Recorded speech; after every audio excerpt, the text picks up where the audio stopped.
Welcome everyone to Bedtime Mysteries with Andreajohnsonbooks.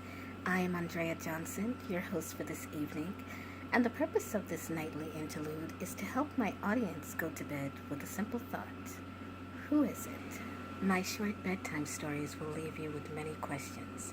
You will always end the evening with something to ponder or decipher. Tonight's story is called The Malignia, an unidentifiable person that has taken it upon themselves to act out in vengeance against those that have harmed someone. But here's the ticker. All of the victims are men, but they are not killed, just taken. So what happens to these men, and who's doing this to them, and how? So our story begins, as most mysteries do, on a dark and cold night.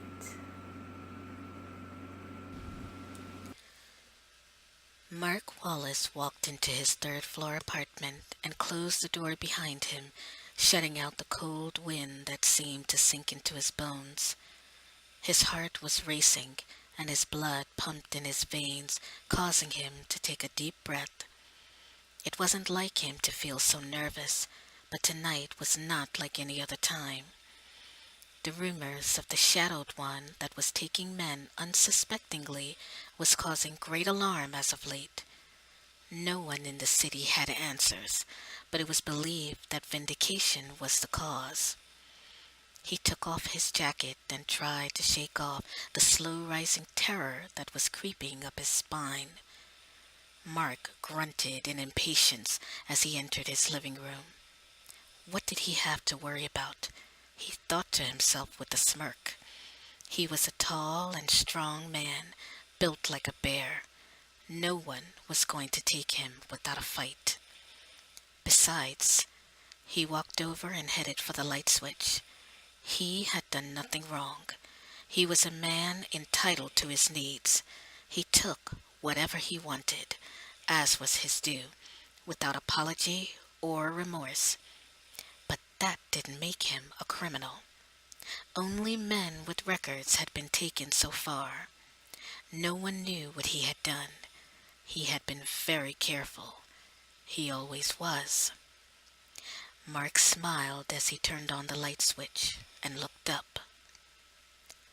Suddenly, his body froze in a mask of unspeakable fear. He realized then, with a sinking heart, that he had forgotten one small detail. The lights went out in Mark Wallace's apartment. The only evidence that he had been there was a glass of Chardonnay he'd been about to drink, now accompanied along with another, a silent testimony of the shadow's ominous presence. I hope you enjoyed tonight's segment of Bedtime Mysteries with Andreajohnsonbooks, and I hope it also left you with the question, what was the one thing that Mark Wallace forgot to do? Have you figured it out? Stay tuned for the continuation. My nightly segments can be seen Mondays and Wednesday evenings for a limited time only. Please don't forget to like me on Facebook at Andrea Johnson Books. Also, you can follow me on Twitter at AuthorJohnson78 and follow me on Instagram at Andrea the Creative Author. You can visit my website at Andreajohnsonbooks.com. I wish you a good night, sleep tight, and don't leave your window open tonight.